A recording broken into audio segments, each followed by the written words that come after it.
오늘 주시는 하나님 말씀은 로마서 1장 1절부터 17절까지 말씀이 되겠습니다. 제가 한 절, 여러분 한 절 같이 서로 교독하시고 마지막 17절 말씀은 한 마음으로 합독하도록 하겠습니다. 제가 1절 먼저 시작합니다. 예수 그리스도의 종 바울은 사도로 부르심을 받아 하나님의 복음을 위하여 택정함을 입었으니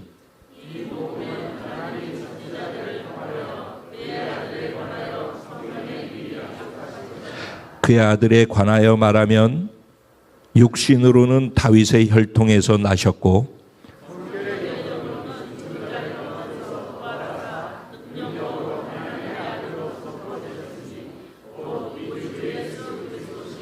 그로 말미암아 우리가 은혜와 사도의 직분을 받아 그의 이름을 위하여 모든 이방인 중에서 믿어 순종하게 하나니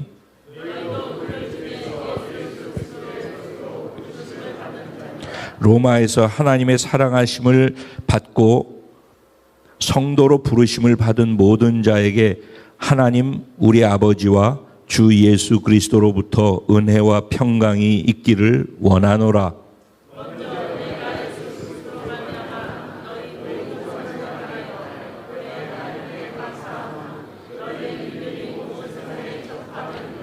내가 그의 아들의 복음 안에서 내 심령으로 섬기는 하나님이 나의 증인이 되시거니와 항상 내 기도에 쉬지 않고 너희를 말하며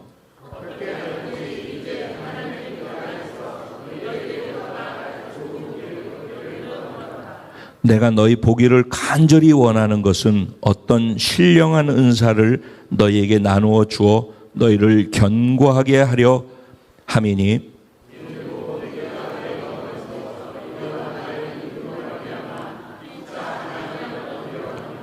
형제들아 내가 여러 번 너희에게 가고자 한 것을 너희가 모르기를 원하지 아니하노니 이는 너희 중에서도 다른 이방인 중에서와 같이 열매를 맺게 하려 함이로되 지금까지 길이 막혔도다.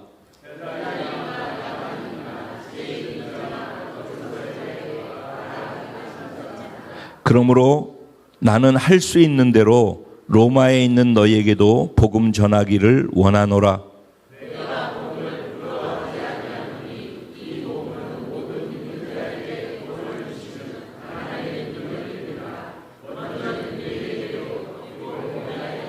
다 같이 복음에는 하나님의 의가 나타나서 믿음으로 믿음에 이르게 하나니 기록된 바 오직 의인은 믿음으로 말미암아 살리라 함과 같으니라. 아멘. 이 본문 말씀 가지고 예수가 기쁜 소식 즉 복음이 된 복된 자 바로 저와 여러분입니다. 이런 제목으로 주신 은혜를 나누고자 합니다. 우리가 늘 듣고 입으로 늘 얘기하고 있는 복음이란 단어의 뜻은 기쁜 소식, 좋은 소식 이런 의미입니다. 우리들은 어떨 때 나한테 정말 좋은 소식이야, 기쁜 소식이야 라고 생각을 하게 되어지죠. 어떤 일이 있을 때 어떤 얘기를 들었을 때 정말 기쁜 일이야 라고 생각을 하게 되죠. 그러니까 설교로 생각하지 마시고 나는 어떤 일이 있을 때 나한테 어떤 소식이 들려질 때 기쁘고 좋은 일이라고 내 스스로 그것을 인정하고 동의하게 되냐 이런 질문을 드리는 것입니다. 한번 30분 동안 생각해 보실까요? 예, 어떤 일이 있을 때 나는 정말 기쁘다. 야, 정말 좋은 일이야. 생각이 드시는 게 있어요? 어떤 일? 자녀가 중환자실에서 깨어나지 못하고 그냥 가는 숨을 내쉬고 있을 때 그래서 온 성도가 기도를 하고 가서 중환자실에서 기도하고 그런 가운데 일주일 지났는데 그 자녀가 깨어나서 정상적으로 일반 병실로 옮겼다. 그리고 나중에 태어나게 됐다. 그런 얘기를 들었을 때 우리들은 같이 기뻐하고 참 좋은 소식이라고 동의를 하게 되나요? 그러죠. 그러면은 만약에 그 소식을 들으면은 같이 기도했던 사람들한테 그 얘기를 해요, 안 해요? 야, 누가 우리가 기도했는데 이런 일이 있었대. 예를 들어서 아무개가 그렇게 오랫동안 결혼을 못하고 있더니 결혼하게 됐댄다, 야. 그럼 와, 축하하네, 좋은 일이다. 그러지 않겠어요? 그러면은 가만히 축하하네, 좋은 일이야. 그럼 가만히 있어야, 아니면은 옆 사람한테 누가 말이야 결혼하게 됐댄다 얘기를 해요, 안 해요? 네. 얘기를 하는 것이죠. 좋은 일이라고 생각하니까. 또 좋은 일은 얼마든지, 기쁜 소식이라는 거 얼마든지 있어요. 근데 굉장히 상대적이기도 해요. 저 사람은 기쁜데 나는 기쁜 소식이 아닌 것들도 있을 수 있어요. 보편적으로 모두가 동의하는 기쁜 소식들이 있는 것이죠. 그러니까 저 사람은 기쁜데 나는 안 기쁘고 그게 무슨 기쁜 일이야 라고 생각하는 것은 무엇의 차이 때문에 그런 거예요? 가치관이 다른 것이고, 너 기뻐할 일인데 나는 그게 기뻐할 일이 아닐 수 있을 때 그런 것이고, 그렇죠? 네. 달라서 그럴 수 있는 것이죠. 서로 간에 차이가 있다라는 거예요. 근데 그러면 이제 제가 제목이 뭐였어요? 예수가 기쁜 소식이 된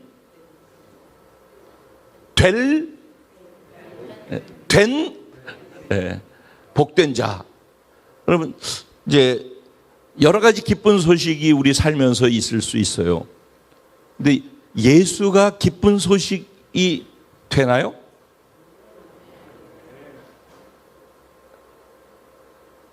예수가 기쁜 소식이에요? 그러면은 계속 얘기를 해요? 예? 계속. 태훈 형제가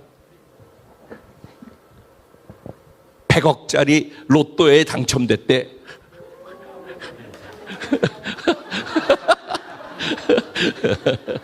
예. 기쁜 소식이에요? 예. 그러면은 옆 사람한테 얘기를 하겠어요, 안 하겠어요? 그 소리를 들은 사람들은 하겠죠. 태훈 형제는 절대 안 하겠죠. 네. 근데 어쨌든 기쁜 소식의 얘기를 한단 말이죠. 그러니까 내가 예수가 기쁜 소식이 된 사람은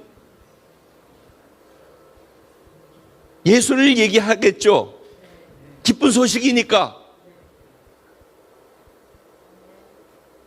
그러니까 예수가 기쁜 소식이 된 복된 자라는 이 제목을 깊이 묵상을 해볼 필요가 있죠.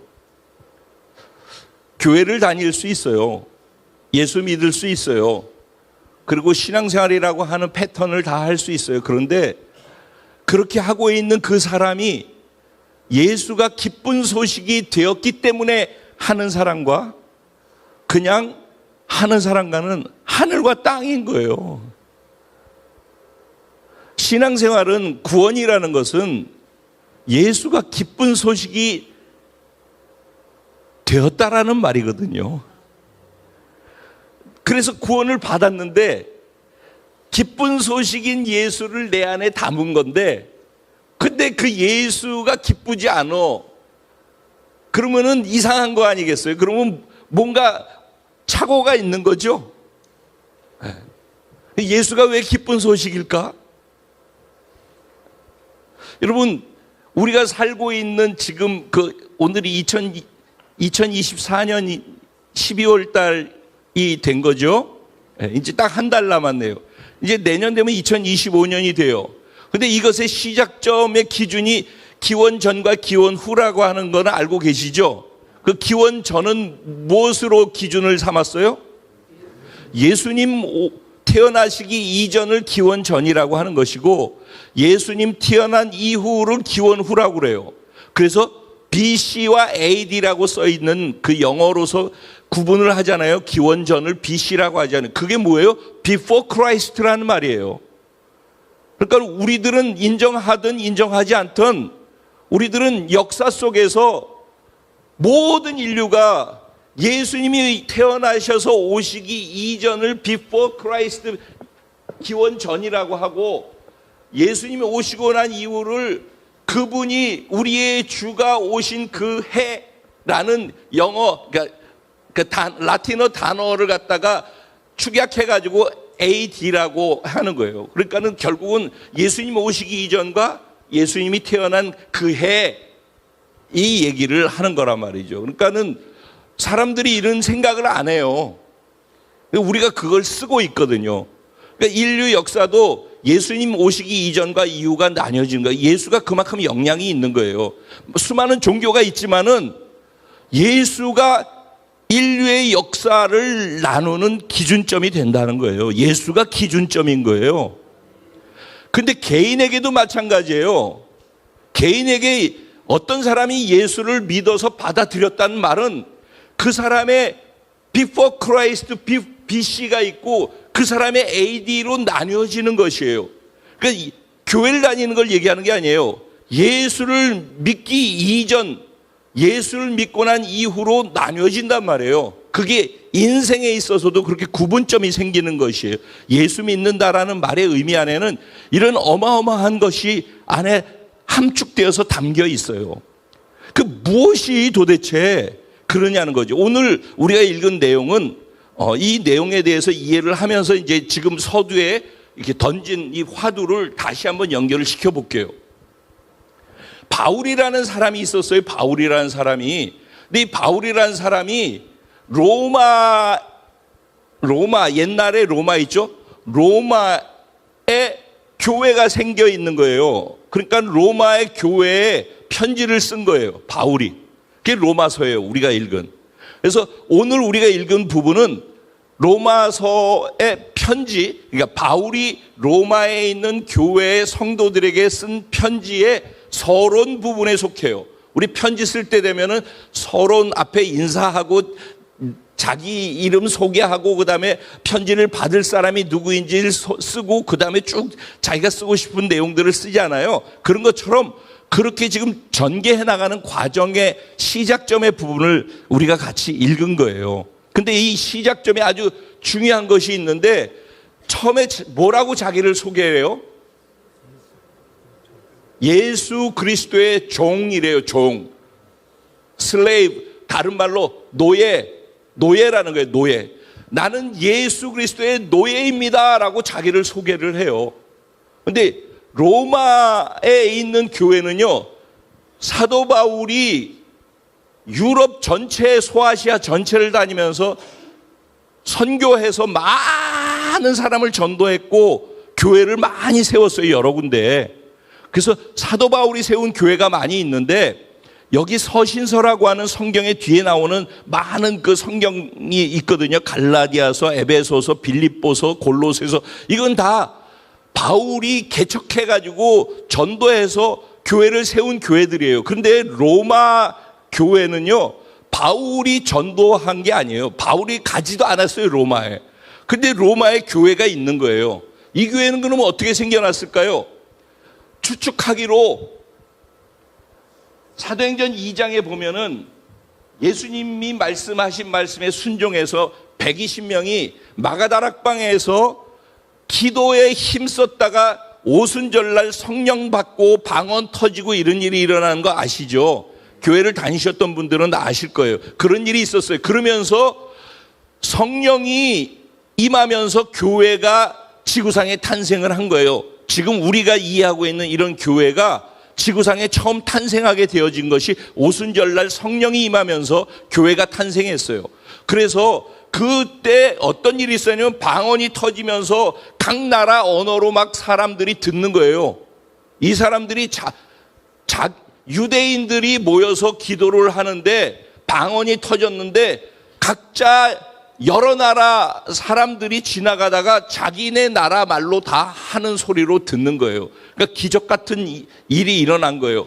그래서 거기에서 베드로가 이 사람들 술 취한 거 아니야 라고 누가 얘기를 하니까, 야, 아침 9시부터 술 취해가지고 그런 사람들이 어디 있어? 이것도 한두 명도 아니고 120명이 술 취해가지고 아침부터 그런 게 아니라 성령의 충만함을 받아서 그런 거야. 이거는 너희들도 알다시피 하나님이 약속하신 성경의 말씀에 성취가 일어나고 있는 거야. 그러면서 설교를 하기 시작했어요. 그때 그 설교를 듣고선 그 자리에서 5,000명이 예수님을 영접하는 일이 있고, 나중에는 7,000명이 예수님을 영접하게 되어져서 예루살렘 교회가 10,000명이 넘는 교회로 확장되어지게 되거든요. 그런 일이 일어났어요. 그때 그 자리에서 복음을 들었던 사람들이 예루살렘의 오순절을 지키기 위해서 사방에서 왔었단 말이에요. 그리고선 그 모든 광경을 보고 예수님을 믿기로 작정하고 믿고 난 다음에 자기가 있는 동네로 돌아간 거예요.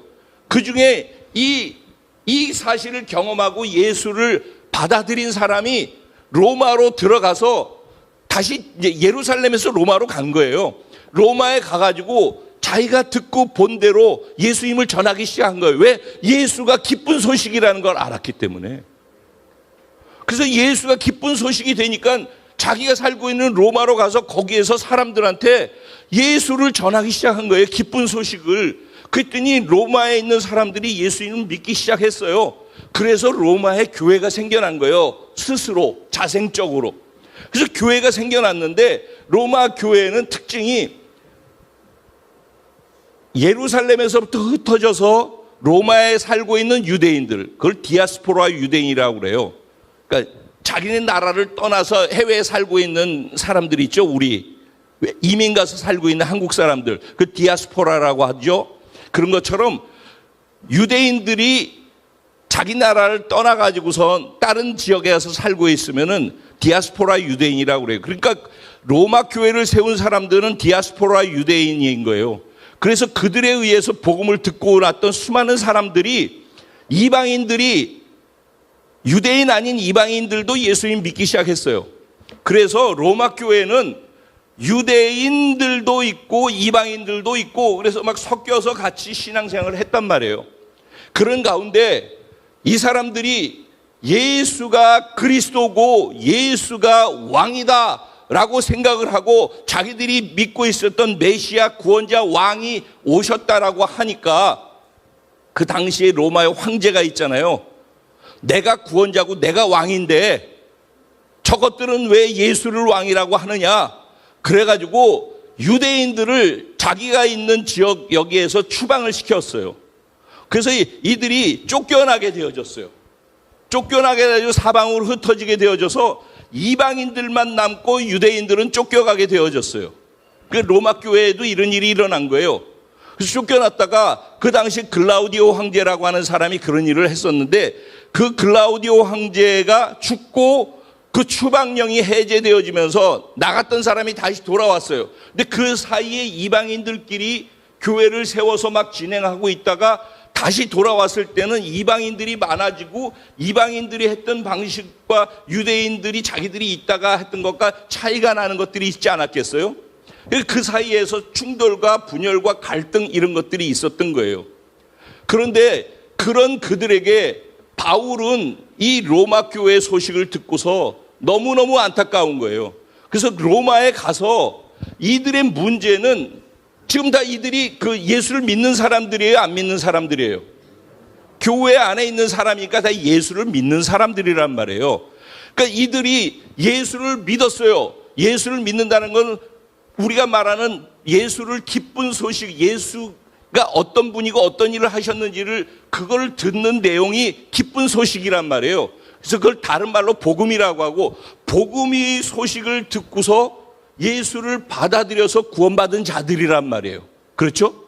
근데 복음으로 구원을 받았는데 구원받은 자로 살아가는 삶 속에서 분열이 일어나고 갈등이 있고 문제가 생기고 어려움이 있는데 그거를 해결을 못하고 계속 그런 상태로 있는 그들에게 바울이 이해하고 있는 복음은 구원만 받고 교회를 다니게 하는 능력만 있는 것이 아니라, 구원받은 자가 구원을 이루어가면서 교회 안에서 살아가는 삶에서도 구원을 이루는 능력이 된다라는 것을 자기가 알고 경험한 그 복음을 전하고 싶었던 거예요. 그래서 제 표현으로 하면은 복음으로 구원을 받고 복음의 라이프 스타일, 복음의 삶의 방식으로 구원을 이루어가는 것이 계속 확장되어져 가야 된다라고 말씀드리는 그 말의 의미하고 같은 거예요. 그러니까 어쨌든 그래서 바울이 가고 싶어 했는데 상황이 계속해서 막히는 거예요. 그래서 8절부터 14절까지는 내가 로마로 가기를 얼마나 간절히 바랬는지에 대해서 3번이나 강조를 해요. 내가 진짜 가고 싶어. 정말 가려고 했거든. 그렇게 가려고 하는데도 가는 길이 계속 막혀서 내가 못 가고 있어. 그러니까 자기가 얼마나 가고 싶어 하는지에 대한 간절함을 계속 거기서 얘기를 하고 있는 거예요. 근데 가고자 하는 이유가 무엇인가에 대해서 얘기하는 2가지를 얘기를 하는 거예요. 내가 복음의 빚진 자라서 그래. 복음이 얼마나 귀한지 내가 아는데 이게 기쁜 소식이 돼서 내 인생을 바꿔서 내 인생의 BC 예수님 오시기 이전과 내 인생의 AD가 완전히 달라져서 내 인생을 바꾼 기쁜 소식인 이 복음 예수를 너희들에게 전해주지 않을 수가 없어. 너희들이 지금 교회 안에서 살아가면서 일어나고 있는 수많은 그 문제들을 해결할 수 있는 길이 이 복음 안에 있기 때문에 이 복음을 너희한테 가서 꼭 전해주고 싶어. 그러니까 그 책임감, 부담감, 자기가 복음을 기쁜 소식으로 받아서 전해줘야만 하는 그런 것들을 빚진 자라는 말로 표현을 하는 거예요. 내가 복음의 빚진 자야. 생판 알지도 못하고 보지도 못하고 듣지도 못했던 사람들인데 그런 그들을 향하여서 복음을 전해야 되는 간절한 마음과 부담감을 갖고 내가 너희들한테 복음의 빚을 진 자야라고 그렇게 자기 자신을 소개를 하고 있는 것이에요. 이게 이제 우리가 읽은 내용 안에 다 담겨 있는 내용들이거든요. 그리고 바울은 또 하나 무슨 생각을 했냐면은 로마로 가서 그들에게 정확하게 복음을 경험하고 예수가 기쁜 소식이 되어서 지금 일어나고 있는 모든 상황과 문제들을 복음으로 말미암아 해결받게 되어졌을 때 바울이 얼마나 소중한지를 알게 되어지고 바울이 복음을 증거하면서 선교하는 그 선교에 함께 이 바울을 통해서 선교가 확장되어지기를 바랬단 말이에요. 바울이. 그래서 로마로 가고자 했던 이유 중에 또 다른 하나는 로마에 있는 사람이 바울이 전하는 복음을 이해하고 기쁜 소식이 그들도 돼서 바울을 스페인으로 보내주는 역할을, 즉 선교 후원을 해주는 역할을 로마 교회가 해주기를 바랬던 거예요. 왜 바울의 마음에는 로마만 가고 싶은 것이 아니라 스페인으로 넘어가, 즉 서바나라고 표현을 하는데 그 당시에는 스페인으로 넘어가서 복음을 듣지 못한 자들에게 복음을 전하고 싶은 간절한 마음이 있는 거예요. 그가 얼마나 복음에 사모함이 있고 복음을, 기쁜 소식을 많은 사람들한테 전하고 싶어 했는지 그 간절한 마음이 여기서도 나오는 거죠. 그러면서 그는 스페인으로 가고 난 다음에 내가 로마까지도 나중에 결국은 가야 해 라고 그런 얘기들을 쭉 다 하는 거예요. 그런데 그때 너희가 나를 후원하는 후원자가 됐으면 좋겠어 라는 것이 또 가고자 하는 이유 중에 하나였다라고 얘기를 해요. 이거는 이 본문에 없어요. 15장에 가면은 이 부분에 대한 내용이 나와요. 어쨌든 그래서 바울은 계속해서 그렇게 복음에 대한 얘기를 계속하고 있는 거예요. 이 기쁜 소식에 대해서 계속 얘기를 하고 있는 거예요. 바울은 도대체 예수가 왜 기쁜 소식이 됐고 왜 자기의 삶을 이렇게 뒤집어 놓게끔 되어졌는지 그 얘기를 이제 하려고 하는 거예요. 바울이 만난 복음, 바울이 예수를 기쁜 소식으로 받아들이게 된 것과 우리가 교회를 다니고 예수 믿고 구원받은 것과의 차이가 있다면 어떤 게 있는지를 확인을 해서 오늘 예수 믿는 것이 기쁜 소식이 되는 그런 특권과 축복이 있게 되기를 주님의 이름으로 축원드려요. 시간이 많지 않은데 너무너무 중요한 얘기고 이게 어떻게 복음이 화두가 됐기 때문에 바울은요 원래 이름이 뭐죠? 사울이에요. 사울의 뜻이 뭐죠? 큰 자라는 뜻이에요. 큰 자. 이스라엘의 처음 초대 왕이 누구예요? 사울 왕이에요. 그래서 부모가 사울을 태어나게 한 다음에 사울의 이름을 사울로 정해주. 너는 사울 왕처럼 큰 자가 될 거야 라고 했고, 사울은 태어나면서부터 부모가 마치 진화적 세계관이에요. 부모가 넌 사울이야, 넌 크게 될 거야, 넌 사울왕처럼 될 사람이야. 그는 그렇게 생각을 하고 그렇게 주입받았고, 그래서 자기는 사울왕처럼 훌륭한 사람, 큰 자가 돼야 된다고 생각하고 사는 거예요. 그래서 열심히 그는 공부하고 모든 부분에서도 인정받고 탁월한 자가 된 거예요. 그래서 우리로 치면 하버드에 가서 법대에서 율법에서 최고의 학자가 밑에서 최고의 수제자가 된 거예요. 모든 사람들로부터 인정받는 자가 된 거예요. 그야말로 큰 자가 된 거죠. 그런데 이제는 나는 그런 큰 자가 됐지만 사람들한테도 모두가 인정을 받아야 되기 때문에, 그때 마침 예수라고 하는 이단 같은 존재가 나와가지고 예수 전하는 일들이 사람들한테 막 일어나니까, 아니 성경과 율법을 어기고선 이상한 얘기를 하고 있는 저 예수 믿는 것들을 타도해야 된다고 생각해가지고 열심히 특심이 됐어요. 그래서 사방을 쫓아다니면서 예수 믿는 사람을 잡아서 옥에 가두는 일을 했어요. 그것이 큰 자가 되기 위해서 자기가 해야 될 거라고 생각한 거예요. 그 어려서부터 듣고 배운 것이 사울 다와야 돼, 사울 왕처럼 돼야 돼, 율법을 지키고 구약 성경을 지키고 그렇게 사는 것이 맞는 거야. 그래서 수많은 사람들을, 예수 믿는 사람들을 잡아 가두고 끌고 오고 옥에 가두고, 그래서 스데반이 죽을 때도 맨 앞장서서 스데반이 순교하는데 제일 앞장서서 사람을 죽이는 일을 감당했던 사람이 이 사람인 거예요. 그리고 난 다음에 더 날개를 달았죠. 그리고 난 다음에 다메섹이라고 하면은 지금 시리아예요, 시리아. 시리아의 수도까지, 예루살렘에서 시리아의 수도까지, 남의 나라 지역까지 가가지고선 그곳에서 예수 믿는 사람들을 잡아서 예루살렘으로 끌고 가기 위해서, 즉 남의 나라에서 활동하고 있는 예수 믿는 사람까지도 잡아가지고 예루살렘 끌고 가고 옥에 가두려고 거기까지 갈 정도로 열심히 특심 있는 사람이 사울이었단 말이에요. 근데 다메섹 도상으로 해서 가는 그 길 중간에서 예수님이 그에게 빛으로 나타나신 거예요. 사울아, 사울아. 누구십니까? 그러니까 네가 핍박하는 예수라. 그 예수 믿는 사람을 잡아 넣었는데 그 사람들을 핍박하는 게 누구를 핍박하는 거래요?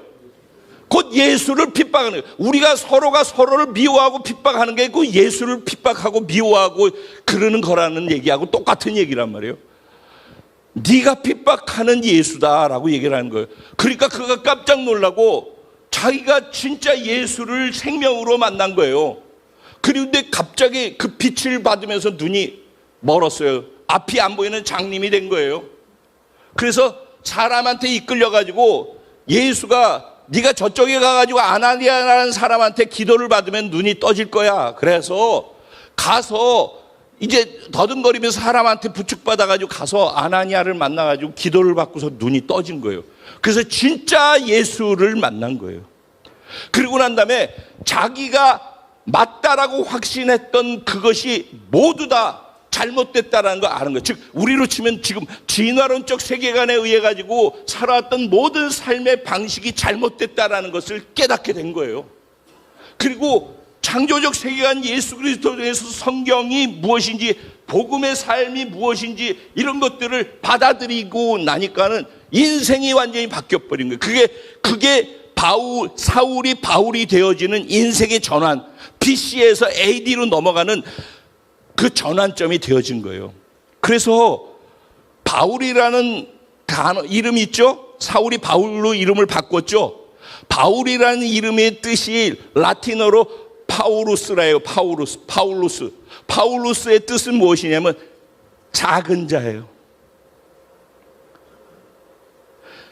진화론적 가치관에서 큰 자가 되기 위해서 몸부림치면서 살았던, 경쟁 속에서 이겨야만 하고 남들보다 뛰어나야 되고 앞서가야 되고 그렇게 세상의 압박 속에서 살아왔던 자기였었는데, 그래서 자유가 없죠. 늘 경쟁하면서 살아.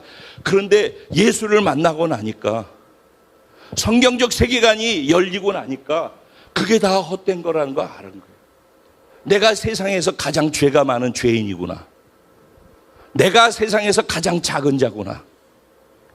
그래서 이름을 작은 자라는 바울로 바꾼 거예요. 큰 자를 추구했던 삶의 방식에서 작은 자의 삶을 추구하는 것으로 자기의 존재가 바뀌는 것이 BC에서 AD로 바뀌는 순간이라고. 그게 구원이에요. 그러면 우리가 생각할 때는 큰 자가 좋은 거지 작은 자가 좋은 거야? 이게 세계관의 문제라는 거예요, 여러분. 바로 이 부분 때문에 우리가 아무리 말씀을 들어도 여기서 은혜 받고 깨달아도 부딪히면은 지금 작은 자 되라는 거야?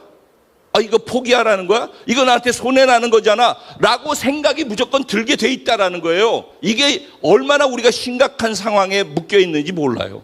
그래서 자유가 없어요.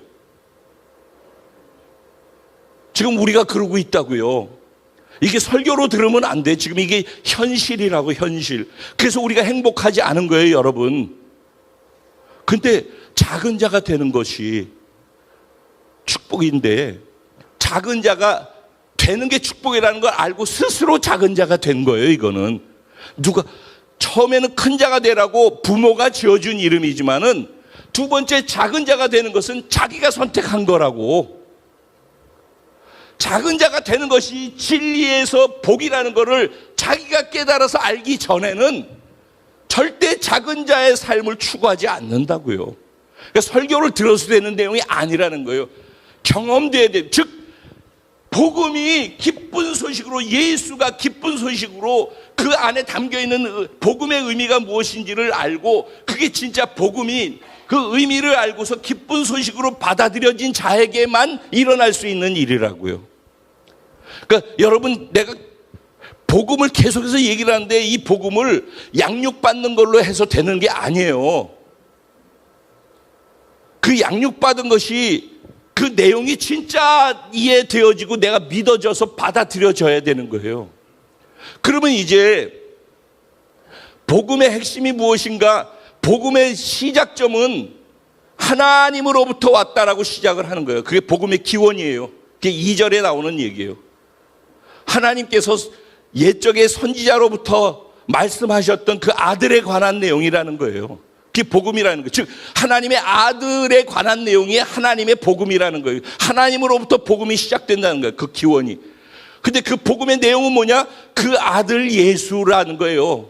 그 아들 예수 복음의 내용을 또 설명을 풀어서 하는데 그게 뭐냐면 인성과 신성을, 이건 신학적인 용어고, 육신으로는 다윗의 혈통으로 나셨다. 즉 구약 성경에 예언되어 있는 너희를 구원할 메시아가 다윗의 혈통에서 나올 거야라는 그 예언의 성취가 예수님이야 라는 것을 얘기를 하는 거예요.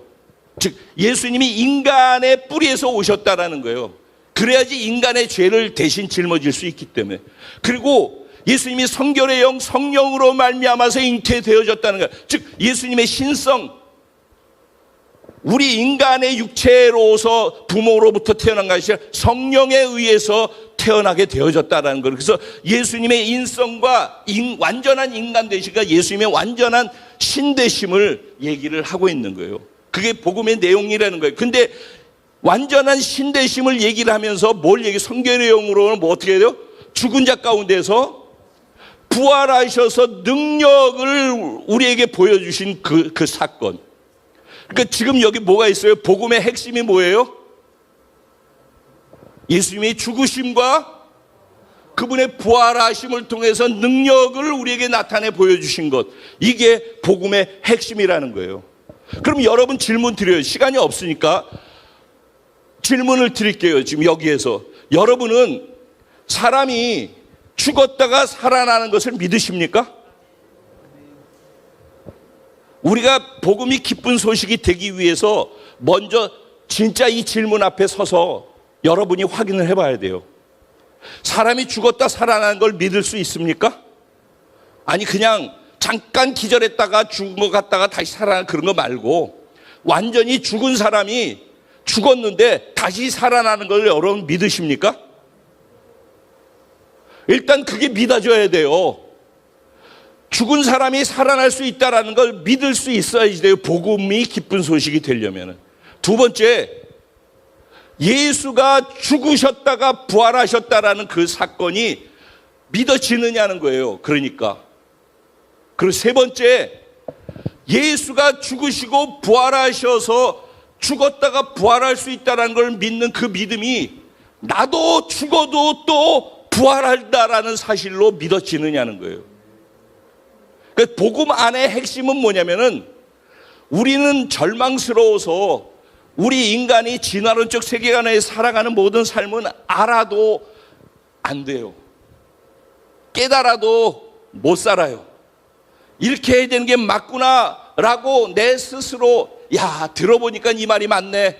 정말 이렇게 살아야 되겠어라고 다짐하고 또 다짐하고 또 금식하고 별짓을 다 해도 내가 원하는 거 알고 있는 것은 이쪽인데 원하지 않냐는 저쪽으로 계속 손은 이쪽을 향하고 있고 얼굴은 저쪽을 향하는데 몸은 이쪽을 향해 가는 나를 보는 것이 인간의 절망인 거예요. 우리가 아는 대로 다 살면은 세상이 이렇게 험악하지 않죠. 그렇게 안 되는 게 그게 죄 가운데 있는 인간의 본성인 거예요. 인간에 담겨 있는 죄성이란 말이에요. 들어서 다 알아요. 그래서 저쪽으로 가야 되는 걸 알아요. 저쪽을 보고 내 손도 저쪽을 향해서 잡으려고 하는데 몸은 자꾸 이쪽으로 가지는 거예요. 이게 인간이라고. 이게 저라고요. 저. 여러분은 그렇지 않으셔요? 이것의 절망스러움을 알아야지. 이것의 고통을 알아야지. 내가 원하는 건 진심으로 저건데, 내가 내 아내를, 내 남편을 진심으로 사랑하는데 사랑하는 표현을 하지 못하고 반대말을 하고 반대 행동을 해야만 하는 나. 그래서 관계가 원하면 저쪽에 있는데 원하지 않는 쪽을 향해서 자꾸 흘러가게 되어지는 나를 보면서 고통스러운, 이게 인간 세상이란 말이에요. 이게 저 사람 만나면 이제는 잘해줘야지, 하나님 말씀하셨으니까 용서하고 친하게 잘 지내야지. 그런데 이렇게 하려고 그러고 내 마음도 그런데 몸은 길들여져 있는 대로 이렇게 간다고, 말은 그렇게 나온다고, 표정은 그렇게 되어진다고. 그러니 내 마음 진심과 다르게 행동이 나오니까 그게 받아들여지겠냐고. 이게 제가 표현하는 악구조라는 거예요, 여러분. 이게 가정 안에서 있고 형제 안에서 있고 이게 교회 안에서 일어나는 일이라고요. 이게 로마 교회가 분열되어지는 이유라고요. 오늘 우리들의 문제이기도 한 거예요. 이게 절망이라는 걸 알아야 돼. 우리의 열심과 최선으로 절대로 안 바뀌는 거예요. 이게 인간이라고. 이게 그러니까 인간의 실존의 절망을 먼저 이해를 하고 인정을 해야 되는 거예요. 그래서 우리가 아무리 착한 행실을 알고 윤리 도덕을 배워서 하려고 해도 율법을 완전히 아는 것을 지키면 구원을 받을 수 있는데 우리가 아는 것을 지켜 행할 수가 없기 때문에 구원을 받을 수 없어요. 그래서 로마서 2장에 가면은요, 1장 뒷부분, 우리가 읽지 않은 부분하고 2장하고 3장까지 쭉 무엇을 바울이 얘기를 하고 있냐면은 믿지 않는 사람들에게도 너희도 할 말이 없어 얘기를 시작해요. 너희 복음을 못 들었기 때문에 믿지 않아도 되잖아 라고 얘기를 하는 사람은, 하나님이 천지 만물을 창조하실 때 다 하나님을 알만한 것을 계시해 놨대요. 자연 속에. 우리 과학자들이 하는 내용 들어보니까 맞죠? 하나님이 천지 만물을 창조하실 때 그 안에 다 하나님을 모른다고 핑계댈 수 없도록 다 하나님의 그 속성을 담아 놓았대요. 그래서 하나님을 난 몰라서 그랬어요라고 핑계댈 수 없느니라 이렇게 선포를 해놨어요. 그러고 난 다음에 2장으로 넘어가면 그때부터 뭐가 나오냐면 하나님의 심판, 하나님의 심판, 하나님의 진노, 하나님의 진노하시는 심판의 날, 계속해서 심판에 대해서 2장 전체가 심판에 대한 얘기예요. 그런데 심판, 무엇에 대한 심판이에요? 죄에 대한 심판을 하시겠다는 거예요. 하나님이 죄에 대해서 진노의 불을 내리시겠다는 거예요. 그래서 이 심판의 날 여기에서 자유함을 얻을 수 있는 자가 아무도 없다는 거예요.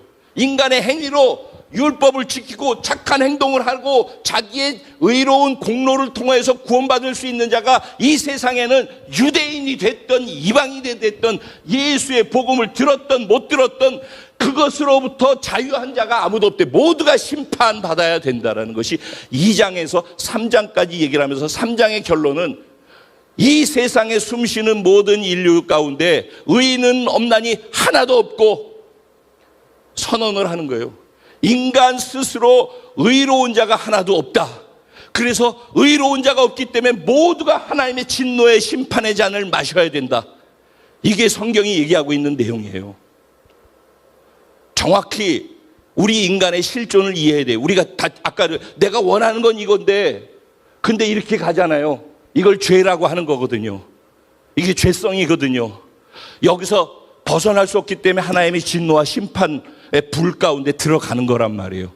그런데 4장으로 넘어가면서 뭐라 하냐면 여기선 너희 스스로 구원할 수 있는 길이 아무것도 없어. 그래서 내가 하나님이 예수 그리스도를 이 땅에 보내주셔서 우리들이 절망스러운 인간의 죄를 다 예수님한테 뒤집어 씌우고 예수가 죽으시고 부활하셔서 하나님의 능력으로 나타나셨다라고 하는 성결의 영으로는 하고 시작하는 이 3절의 말씀에서 바로 이 얘기를 하고 있는 거예요. 예수가 죽으시고 부활하셨다라는 거예요. 그것이 하나님의 능력으로 나타나셨다는 거예요. 그것이 절망 가운데 살고 있는 인류를 구원하기 위한 하나님의 사랑으로 선택하신 방법인데 우리들이 할 수 없으니까 예수님으로 이 땅에 오셔서 예수님에게 죄를 다 뒤집어 씌우고 예수님이 죽을 때 예수님만 죽은 게 아니라 우리도 다 같이 우리의 죄도 절망도 다 죽여버렸다라는 거예요. 그리고 우리는 부활하신 예수 그리스도의 부활의 생명으로 새로운 존재로 다시 태어나게 하셨다라는 거예요. 그래서 이 땅에 사는 것이 절망인 것을 아는 사람만 예수님이 그걸 죽여버리고 부활의 생명으로 새로운 생명을 살아갈 수 있는 이전 것은 지나갔으니 보라 새 것이 되었다라고 선언하시는 그 구원의 선언의 메시지가 기쁜 소식이 되는 거예요. 그래서 예수 믿으세요. 구원 받아야 돼요. 교회 나오세요. 복음을 외칠 때 그 복음 안에 이 내용들이 있는 거란 말이에요. 그래서 이 절망을 인간의 실존적 절망에 대한 이해가 있어서 그걸 동의하는 사람들이 그걸 죽여버리고 부활하신 예수 그리스도의 새 생명으로 그리스도 안에 있으면 새로운 피조물이라 이전 것을 지나갔으니 보라 새 것이 되었더라고 선언하시는 새로운 존재로서의 삶으로의 초청이 기쁜 소식으로 받아들여지게 되는 거란 말이에요. 그래서 나로 살지 않습니다. 계속 나로 살고 나를 주장하고 내 것을 주장하고 진화론적 세계관에 의해 가지고 또 경쟁하고 그래도 나 이거 갖고 있잖아. 그래도 내 지위가 이런 게 있잖아. 그래도 내가 이렇게 부자잖아. 그래도 사람들한테 내가 인정받잖아. 그래도 그거 갖고 안 된다라는 게 완전하게 정리된 사람들이 그런데 예수님을 통해서 새로운 삶을 살아갈 수 있도록 새로운 삶의 자리로 초청받는 그 내용이 복음이라는 거예요. 기쁜 소식이라는 것. 그것을 진짜 기쁜 소식인 줄 알고 받아들이는 사람, 다른 게 기쁜 소식이 아니라 이것이 기쁜 소식이 된 사람, 그 사람은 그날로 그 사람의 인생의 BC가 AD로 나뉘어지는 시간이 되는 거예요. 사울이 바울이 되어진 것을 선택할 수 있는 길이 거기서 열리는 거예요. 큰 자로 살기를 추구했던 삶에서 오히려 말도 안 되는 작은 자의 가치를 가지고 살아가는 것을 선택하는 것이 서슴지 않고 그것을 다 내려놓고 취할 수 있는 사람으로 바뀌어질 수 있는 그 시작점이 복음이 예수가 기쁜 소식으로 받아들여지는 그 순간이란 말이에요. 그때부터 아무 할 말이 없는 거예요. 나는 죽었으니까. 그리고 나만 그런 은혜를 받은 게 아니라 지금 내 마음에 들지 않는 각 사람들이 다 바로 이 은혜 속에서 이 하나님의 사랑을 받고 구원받아서 지금 함께 옆에 있는 거예요. 모두가 다 그러니까 그 하나님의 사랑을 받은 소중한 존재들이라는 거예요. 그래서 이 은혜를 알고 보니까 바울이 가보지도 않고 모르는 그 로마에 있는 사람들을 너무너무 만나고 싶은 거예요. 그들이 교회 다니면서 예수 믿으면서 분열하고 싸우고 있는 게 이 복음을 정확하게 이해를 못하기 때문에 그런 거니까 가서 그들에게 복음을 전해주고 싶은 거예요.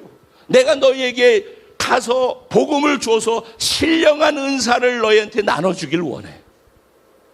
내가 얼마나 너희한테 가고 싶어 하는지 아니, 내가 생각날 때마다 기도할 때 하나님께 너희를 위해서 기도하면서 감사한단다. 정말 내가 너희에게 가고 싶어. 바울은 자기를 얽매였던 율법의 멍에에서 예수 믿고 그 자유함을 받고 난 이후에 이 진짜를, 이 기쁜 소식을 모르고 살고 있는 사람들한테 전하고 싶은 거예요. 그는 평생 예수 믿기 이전에는 사울로 살았지만 예수를 딱 만나고 기쁜 소식이 되어지는 그 순간부터 자기의 전부를 다 예수님한테 드리고 살았어요. 그게 사도 바울의 인생이에요. 그래서 사람들한테는 하나님으로부터 위임받아서 보내심을 받은 사도로 살았지만 그 자기 자신은 항상 예수님의 노예입니다라고 고백을 하는 이유가, 난 예수님의 것이에요. 난 예수님한테 붙잡혀서 살아요.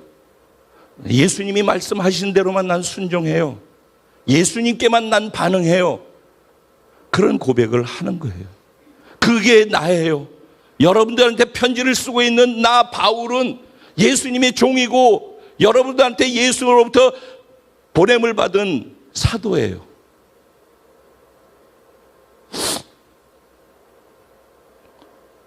내가 복음을 만나 예수를 만나 이렇게 바뀐 것처럼 너희도 그러하기를 원한다는 거예요. 그래서 5절 말씀에 그로 말미암아 우리가 저와 여러분이 은혜와 사도의 직분을 받아 그의 이름을 위하여 그의 이름의 영광을 위하여 모든 이방인 중에서 믿어 순종하게 하나니 너희도 저와 여러분들도 그들 중에서 예수 그리스도의 것으로 부르심을 받은 자니라. 로마에 있는 하나님의 사랑을 받은 성도로 부름을 받은 자들아,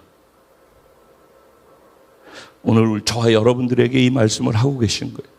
시간이 더 길어지면 안 되기 때문에 여기서 일단 자르고, 금요일 날 제가 선교지에 있어서 없는데 금요일 날 어쨌든 복음을 여러분들이 잘 이해할 수 있었으면 좋겠어요. 그리고 이 다음에 꼭 중요한 얘기들 더 해야 되는 것들이 있는데 중요한 건 오늘만 날이 아니니까. 어쨌든 우리가 지금까지 공부하고 알고 양육받고 알고 내가 경험해서 알고 그것이 복음의 전부 다 아라고 생각하면 안 돼요. 복음을 알고자 하고 목말라 해야 되고, 복음이 나에게 정말 정령 기쁜 소식이 되어서 받아들여져야지 그때부터 진짜 신앙생활이 열려요. 하나님을 경험하는 삶이 시작되어져요. 그때부터 내가 기쁜 소식 때문에 이 땅의 삶을 살고 기쁜 소식을 전하지 않으면 안 되는 삶을 사는 존재로 바뀌어지게 되는 것입니다. 예수가 기쁜 소식이 된 복된 자 임창표입니다. 저와 여러분인 줄로 믿습니다. 오늘 말씀이 저와 여러분에게 감히 바라기는 인생의 BC와 AD로 나뉘어질 수 있는 그런 은혜가 주어지는 시간 되기를 간절히 바라면서 기도하실 때 하나님 이 말씀 속에 성령께서 나에게 주시고자 하는 생명의 말씀이 깨달아지고 내게 기쁜 소식으로 받아들일 수 있는 은혜가 있게 하여 주시고, 특별히 오늘 성찬을 대할 때 이 성찬이 바로 그 의미, 예수의 죽으시고 부활하신 하나님의 능력이 이 성찬 안에 담겨서 우리에게 외치고 있는 거라는 것. 그래서 내가 포도주와 떡을 먹고 마실 때 예수의 죽으심에 나도 내 죄도 내 연약도 내 절망도 다 죽고 예수의 부활하시는 새로운 피조물로서의 생명으로서의 삶을 다시 시작하게 되는 것을 받아들이는 그런 은혜가 성찬 가운데 있게 해달라고. 그래서 모든 사람들을 다 나와 같이 하나님께 용납받고 사랑받으면서 오늘 이 자리에 있는 존재라는 사실도 함께 동시에 인정할 수 있는 그런 깊은 은혜가 공동체적으로 부어질 수 있게 해달라고 우리 주님의 이름을 한번 부르고 잠시 동안 기도합니다. 기도드리겠습니다. 주여